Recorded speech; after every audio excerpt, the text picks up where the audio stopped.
بسم اللہ الرحمن الرحیم۔ کتاب شرح چہل حدیث از امام خمینی رحمۃ اللہ علیہ، 10ویں حدیث۔ ترجمہ۔ یحییٰ بن عقیل کہتے ہیں کہ حضرت علی علیہ السلام نے فرمایا، میں تم سے دو باتوں کے بارے میں ڈرتا ہوں، خواہشات کی پیروی اور لمبی امیدیں۔ خواہشات کی پیروی حق سے روک دیتی ہے اور لمبی امیدیں آخرت کو بھلا دیتی ہیں۔ شرح۔ ہوا کے معنی لغت میں دوست رکھنے اور خواہش کے ہیں، البتہ اس اعتبار سے کوئی فرق نہیں ہے کہ خواہ اچھی یا ممدوح چیز کی خواہش ہو یا بری اور مذموم چیز کی، لیکن زیادہ تر اس کا استعمال مذموم چیزوں کی خواہش میں ہوتا ہے، یا اس لیے کہ نفس غالباً ہوا و ہوس اور بری خواہشات کی طرف مائل ہوا کرتا ہے، یا اس کی وجہ سے کہ اگر عقل و شرع مہار نہ ہو تو فطرتاً نفس باطل شہوتوں اور نفسانی خواہشوں کی طرف مائل ہوا کرتا ہے۔ البتہ بعض محققین نے جو اس میں حقیقت شرعیہ کا احتمال دیا ہے وہ بعید ہے۔ صد کے معنی کسی چیز کو روکنے اور روگردانی کرنے یا موڑنے کے ہیں، اور سبھی مناسب ہیں، لیکن یہاں پر روکنے اور منع کرنے کے معنی میں ہے، کیونکہ صد جو روگردانی کے معنی میں ہوتا ہے وہ لازم ہے اور یہاں نامناسب ہے۔ ہم انشاءاللہ دو مقام کے ضمن میں ان دونوں خصلتوں کی برائیوں کا ذکر کریں گے اور یہ بیان کریں گے کہ خواہشات کی پیروی کس طرح حق سے روکتی ہے اور لمبی امید کس طرح آخرت کو بھلا دیتی ہے، اور ہم خداوند عالم سے توفیق کے طلبگار ہیں۔ پہلا مقام، خواہش نفس کی پیروی کی مذمت۔ اس میں چند فصلیں ہیں۔ پہلی فصل، انسان ابتدائی امر میں حیوان بالفعل ہے۔ یہ جان لو کہ نفس انسانی ایک اعتبار سے، جس کا ذکر ابھی ہمارے مقصد سے خارج ہے، توحید بلکہ تمام عقائد حقہ پر پیدا کیا گیا ہے، لیکن چونکہ اس زندگی میں اس کی ولادت کی ابتدا اور اس عالم میں قدم رکھتے ہی وہ نفسانی رجحانات اور حیوانی خواہشات کے درمیان نشو و نما پاتا ہے، اس لیے ہم نوع انسان کے حالات سے بحث کریں گے۔ جن لوگوں کو خدا کی تائید حاصل ہوتی ہے اور وہ حافظ قدسی کی حمایت میں ہوتے ہیں، چونکہ وہ لوگ نوادر وجود میں سے ہیں، اس لیے وہ ہمارے حساب میں نہیں ہیں اور نہ ہم ان کا یہاں پر ذکر کریں گے۔ یہ بات اپنی جگہ پر دلیلوں سے ثابت ہے کہ اول پیدائش میں انسان متعدد مراحل طے کرنے کے بعد ایک کمزور حیوان میں تبدیل ہو جاتا ہے، جس میں انسانیت کی صلاحیت کے علاوہ دیگر حیوانات سے کسی قسم کا فرق نہیں ہوتا، اور وہ صلاحیت بھی بالفعل معیار انسانیت نہیں ہے۔ بس انسان اس دنیا میں وارد ہونے کے ابتدائی مرحلوں میں کسی بھی معیار سے ایک حیوان بالفعل ہے اور جانوروں کے اصول و ضوابط پر عمل پیرا ہوتا ہے، جو غیظ و غضب اور شہوانی خواہشات سے عبارت ہے۔ اس کے علاوہ وہ کسی قسم کے دیگر معیارات پر نہیں اترتا، چونکہ اس عجوبہ دہر کی ذات تمام چیزوں کی جامع یا قابل ہے۔ اس لیے ان دونوں قوتوں کی تشفی کے لیے جو شیطانی صفات ہیں، دیگر شیطانی صفات مثلا جھوٹ، دھوکے بازی، منافقت اور چغلخوری وغیرہ کو کام میں لاتا ہے، اور انہی تینوں قوتوں کے ذریعے جو برائیوں اور مہلکات کی جڑ ہیں ترقی کرتا ہے، اور یہ قوتیں بھی انسان کے اندر روز بروز ترقی کرتی ہیں۔ اب اگر اس انسان کی ایک مربی و معلم کے زیر اثر تربیت نہ کی جائے تو وہ بلوغ و رشد کی حد پر پہنچنے کے بعد ایک عجیب و غریب حیوان بن جاتا ہے، جو مذکورہ بالا صفات میں تمام حیوانوں اور شیطانوں پر گوئے سبقت لے جاتا ہے، اور حیوانیت و شیطانیت میں سب سے طاقتور اور سب سے کامل ہو جاتا ہے۔ اب اگر اسی حالت میں ایک زمانہ گزر جائے اور وہ ان تینوں چیزوں میں خواہش نفس کی پیروی کے علاوہ اور کچھ نہ کرے، تو پھر الہی معارف، اخلاق حسنہ اور نیک اعمال میں سے کسی ایک کا بھی اس میں ظہور نہ ہوگا، بلکہ اس کے تمام فطری انوار بھی خاموش ہو جاتے ہیں۔ پس حق کے تمام مراتب ان تین صفات سے، یعنی الہی معارف، اخلاق و ملکات حسنہ اور نیک اعمال کی جن کا ذکر ہو چکا ہے، خارج نہیں ہیں۔ یہ سب خواہشات نفسانی کے پیرو تلے روند دیے جاتے ہیں، اور نفسانی میلانات اور حیوانی خواہشات اس کو اس قابل نہیں رہنے دیتے کہ اس میں حق کا کوئی بھی مرتبہ جلوہ گر ہو سکے۔ خواہشات نفس کی گندگی و تاریکی عقل و ایمان کی روشنیوں کو بجھا دیتی ہے، اور دوسری ولادت جو انسانی ولادت ہے اس کو حاصل نہیں ہو پاتی، وہ اسی حال میں باقی رہتا ہے اور حق و حقیقت تک نہیں پہنچ پاتا ہے، یہاں تک کہ اس دنیا سے اسی حال میں کوچ کر جاتا ہے اور دوسری دنیا میں اس پر حقیقت منکشف ہوتی ہے۔ اس وقت وہ اپنے آپ کو حیوان یا شیطان کے علاوہ کچھ نہیں پاتا اور انسان و انسانیت کو یاد نہیں کرتا، اور اسی حال میں آخر تک تاریکیوں اور عذاب میں مبتلا رہتا ہے، یہاں تک کہ خداوند اس کے بارے میں کوئی فیصلہ کرے۔ بس خواہشات نفس کی مکمل پیروی کا نتیجہ یہ ہے کہ یہ پیروی حق سے مکمل طور پر روک دیتی ہے، اور یہیں سے یہ بات بھی سمجھ میں آ جاتی ہے کہ حق سے رک جانا خواہش نفس کی مطابقت کا نتیجہ ہے۔ آدمی جتنی پیروی نفس کرے گا اسی قدر حق سے دور رہے گا۔ مثلا ایسا انسان اگر انبیاء کی تعلیم اور علماء و مربیان کی تربیت کے واسطے سے اول ولادت میں اس کی مملکت انسانیت ان 3 قوتوں سے ہم آغوش ہو گئی، اور ان کی ترقی و تکامل کے ساتھ اس کی بھی ترقی ہو گئی اور اس پر تربیت کا اثر ہوا، اور رفتہ رفتہ وہ انبیاء و اولیاء کی قوت مربیہ کے تابع ہو گئی، تو ممکن ہے اس پر سوائے اس کے کچھ نہ گزرے کہ انسان کی قوت کاملہ جو اس میں بطور استعداد و قابلیت و ودیت کی گئی ہے منزل فعلیت میں آ کر ظاہر ہو جائے، اور مملکت کی تمام قوتیں شان انسانیت کی طرف پلٹ آئیں، اور شیطان اس کے ہاتھ پر ایمان لے آئے، جیسا کہ حضور اکرم صلی اللہ علیہ وآلہ وسلم کے ہاتھ پر ایمان لے آیا تھا کہ حضور نے فرمایا ان شیطانی آمن بیدی، میرا شیطان میرے ہاتھ پر ایمان لے آیا، اور اس کی حیوانیت اس کی انسانیت کے اس طرح تابع ہو جائے کہ عالم کمال و ترقی کی آرام دہ اور تربیت یافتہ سواری بن جائے، اور سفر آخرت کے لیے آسمان کو طے کرنے والا براق بن جائے جو کبھی سرکشی اور نافرمانی نہ کرے۔ اور جب شہوت و غضب کی جگہ عدالت و شرع لے لیتی ہے تو مملکت کے اندر عدل و انصاف کا اظہار ہوتا ہے، اور عدل پر مبنی حق کی حکومت کی تشکیل ہوتی ہے جس میں قوانین حقہ کی بالادستی اور حکم فرمائی ہوگی۔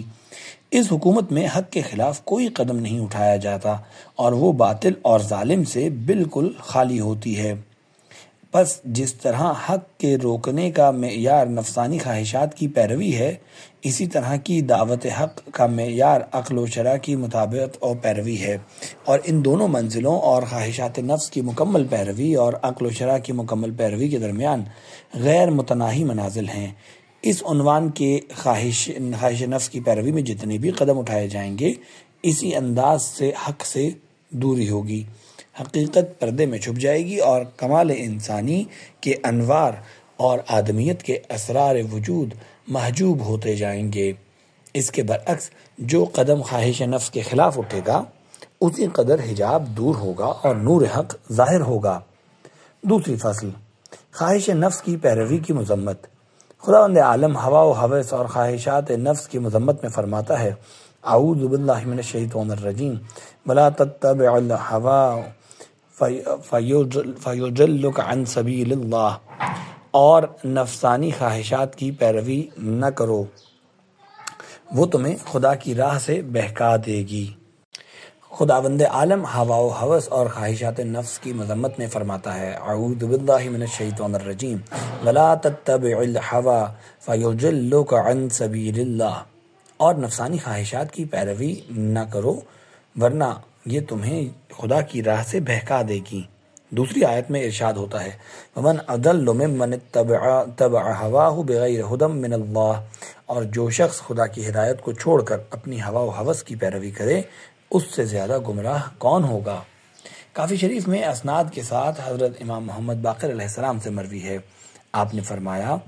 رسول خدا کا ارشاد ہے کہ خداوند عالم فرماتا ہے اپنے عزت و جلال، عظمت و کبریاء اور میری منزلت کی بلندی کی قسم کھاتا ہوں، جو بندہ اپنی خواہش کو میری خواہش پر مقدم کرے گا میں اس کے امور کو پراگندہ اور اس کی دنیا کو درہم برہم کر دوں گا، اس کے دل کو دنیا میں مشغول بنا دوں گا، اور اسے دنیا سے صرف اتنا ہی دوں گا جو اس کے لیے مقدر کر چکا ہوں، اور اپنی عزت و جلال، عظمت و نور اور منزلت کی بلندی کی قسم کھا کر کہتا ہوں کہ جو بندہ میری خواہش کو اپنی خواہش پر مقدم کرے گا میرے ملائکہ اس کی حفاظت کریں گے، آسمان و زمین اس کی روزی کے متکفل ہو جائیں گے، اور میں اس کے لیے ہر تاجر کی تجارت کے پیچھے ہوں گا، یعنی میں اس کے لیے تجارت کروں گا، اس کو روزی پہنچاؤں گا، اور دنیا اس کے پاس ذلیل و مطیع ہو کر آئے گی، یعنی باوجود یہ کہ اس شخص کا دل دنیا کی طرف مائل نہ ہوگا پھر بھی دنیا ذلیل و خوار ہو کر اس کے پاس آئے گی۔ یہ حدیث شریف محکمات میں سے ہے اور اس کا مضمون خود شاہد ہے کہ یہ علم پروردگار عالم کے شیریں چشمے سے ہے، اگرچہ سند کے اعتبار سے کمزور ہے۔ ویسے میں فی الحال اس کی شرح کرنے کے درپے نہیں ہوں۔ اس حدیث کے علاوہ جس کی ہم شرح کر چکے ہیں امیر المومنین علیہ السلام سے منقول ہے، ان اخوف ما اخاف علیکم اثنان اتباع الہوی وطول العمل۔ آپ نے فرمایا سب سے زیادہ وہ چیز جس کے بارے میں تم لوگوں سے خوف رکھتا ہوں وہ دو ہیں، خواہشات کی پیروی اور لمبی امیدیں۔ کافی شریف میں امام جعفر صادق علیہ السلام سے منقول ہے، آپ نے فرمایا اپنی خواہشات سے اس طرح ڈرو جس طرح اپنے دشمن سے ڈرتے ہو۔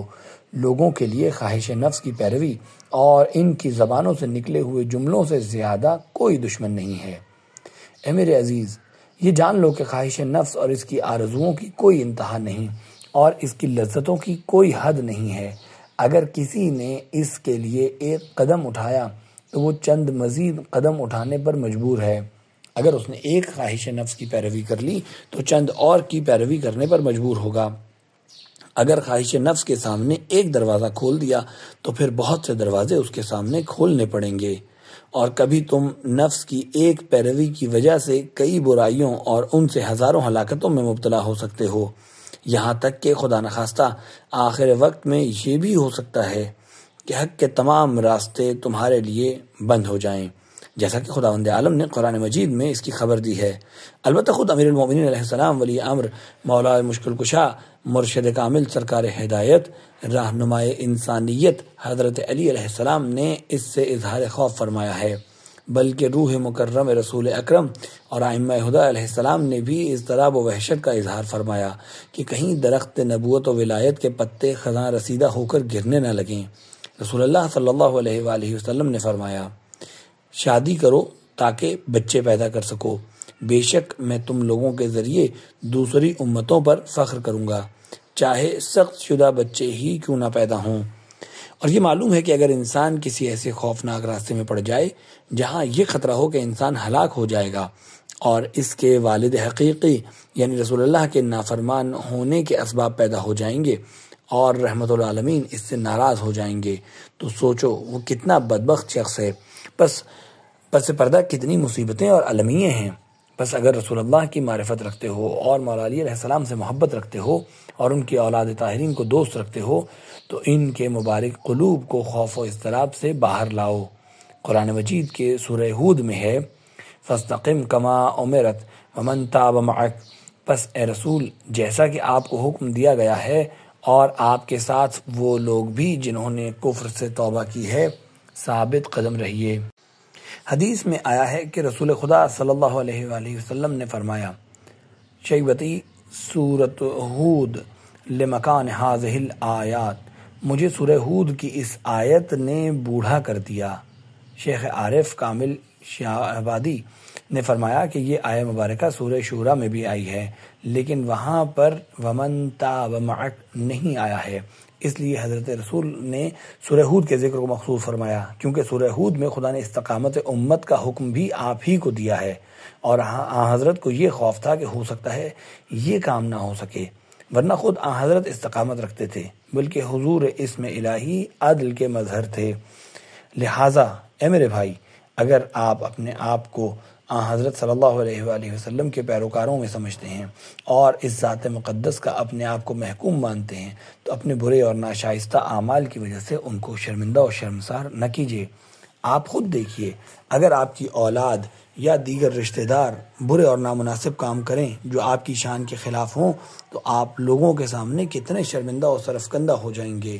یہ جان لیں کہ رسول خدا اور امام علی علیہ السلام اس امت کے حقیقی باپ ہیں۔ اس کے لیے حضرت نے خود فرمایا، انا و علی ابوا ہذہ الامہ، میں اور علی اس امت کے باپ ہیں۔ اس لیے جب ہم کو دربار الہی میں پیش کیا جائے گا اور ان حضرات کی موجودگی میں ہمارا حساب لیا جائے گا اور ہمارے نامہ عمل میں بدی و برائی کے علاوہ کچھ نہ ہوگا تو ان حضرات کو کتنا گراں گزرے گا، اور خدا و ملائکہ اور انبیاء علیہ السلام کے سامنے یہ حضرات کس قدر شرمسار ہوں گے۔ ہم نے ان حضرات پر کتنا بڑا ظلم کیا ہے اور ہم کس مصیبت میں مبتلا ہو گئے ہیں، خدا معلوم خدا ہمارے ساتھ کیا معاملہ کرے گا۔ بس اے ظالم و جاہل انسان، تو خود اپنے اوپر تو ظلم کرتا ہی ہے، تیرے اولیاء نعمت جنہوں نے تیری ہدایت کے لیے اپنی جان و مال اور راحت کو قربان کر دیا، بڑی مصیبتوں کو برداشت کیا اور بری بے دردی سے جن کو قتل کیا گیا، جن کے زن و فرزند کو اسیر کیا گیا، ان کی زحمتوں کا شکریہ ادا کرنے کے بجائے ان پر اس طرح کا بڑا ظلم کرتا ہے اور خیال کرتا ہے کہ تو نے صرف اپنے اوپر ظلم کیا۔ ذرا خواب غفلت سے بیدار ہو، اپنی جگہ شرم کر اور ان بزرگوں کو چھوڑ دے۔ ان کے لیے وہی مظالم بہت کافی ہیں جو دشمنان دین کے ہاتھوں ان کو پہنچ چکے ہیں۔ تم تو دوستی کا دعویٰ کرتے ہو، تم ان پر ظلم نہ کرو، کیونکہ دوست اور دوستی کے دعوے دار کی طرف سے ظلم ناگوار تر اور بہت ہی برا ہے۔ تیسری فصل، نفسانی خواہشات کی تعداد۔ یہ جان لینا چاہیے کہ مراتب و متعلقات کے اعتبار سے نفسانی خواہشات مختلف اور گوناگوں ہیں۔ کبھی تو اتنی دقیق ہوتی ہیں کہ خود انسان اس بات سے غافل ہوتا ہے کہ یہ شیطانی مکر اور نفسانی خواہش ہے۔ ہاں، اگر اس کو متوجہ کر دیا جائے اور اس غفلت سے ہوشیار کر دیا جائے تو متوجہ ہو جاتا ہے، مگر ان تمام اختلافات کے باوجود راہ حق کے روکنے اور خدا کے راستے سے منع کرنے میں یہ سب کے سب شریک ہیں، البتہ ان کے مرتبوں میں تفاوت ہے۔ چنانچہ باطل خواہشات والے سونے وغیرہ کو خدا بنانے والے ہیں، جیسا کہ خدا نے ان کے بارے میں فرمایا، افرأیت من اتخذ الہہ ہوا، بھلا تم نے اس شخص کو بھی دیکھا جس نے نفسانی خواہشات کو خدا بنا رکھا ہے۔ اس کے علاوہ دیگر آیات میں بھی ارشاد ہے، دوسری طرح سے خدا سے دور رہتے ہیں اور نفسانی خواہشات اور باطل شیطانی امور کی پیروی کرنے والے اپنے باطل عقائد میں یا فاسد اخلاق میں دوسری طرح حق سے محجوب رہتے ہیں۔ گناہان صغیرہ و کبیرہ کرنے والے اور ہلاکت و نابودی کے باعث ہونے والے اعمال انجام دینے اپنے درجات کے اعتبار سے دوسری طرح حق سے ہٹے رہتے ہیں۔ مباح چیزوں میں نفسانی خواہشات کی پیروی کرنے والے اور اس میں زیادہ مشغول رہنے والے دوسری طرح سے راہ حق و حقیقت سے محجوب ہوتے ہیں، اور اہل عبادت و ظاہری اطاعت کرنے والے جو کچھ بھی عالم آخرت کی آبادی اور نفسانی خواہشات پر کنٹرول حاصل کرنے اور درجات عالیہ تک پہنچنے کے لیے یا عذاب و درکات جہنم سے بچنے کے لیے کرتے ہیں، وہ بھی ایک طرح حق و راہ حق سے دور رہتے ہیں۔ طاقت نفس کے ظہور اور صفات کی بہشت تک پہنچنے کے لیے جو لوگ ریاضت و تہذیب میں نفس کرتے ہیں، وہ کسی اور طرح سے حق اور اس کی لقاء سے محروم ہو جاتے ہیں۔ اہل معارف و سلوک، اہل جذب و اکابر اور رفع کے جن کا مقصد لقاء حق اور وصول مقام قرب کے علاوہ کچھ بھی نہیں ہوتا، وہ بھی کسی دوسرے طریقے سے حق اور تجلیات خاص سے محروم رہتے ہیں، کیونکہ خود ان کے اندر بھی تلوین اور خودنمائی کے آثار پائے جاتے ہیں۔ اس کے علاوہ دیگر مراتب بھی ہیں جن کا ذکر یہاں پر مناسب نہیں، لہذا مذکورہ مراتب کے جو اہل ہیں ان میں سے ہر ایک کو اپنی حالت کا جائزہ لینا چاہیے اور اپنے کو خواہشات نفسانی سے پاک و پاکیزہ رکھنا چاہیے، تاکہ راہ حق سے باز نہ رہ سکے اور راہ سلوک حقیقت سے گمراہ نہ ہو سکے۔ جہاں بھی ہو رحمت و مہربانی کے دروازے اس کے لیے کھل سکیں۔ واللہ ولی الہدایہ۔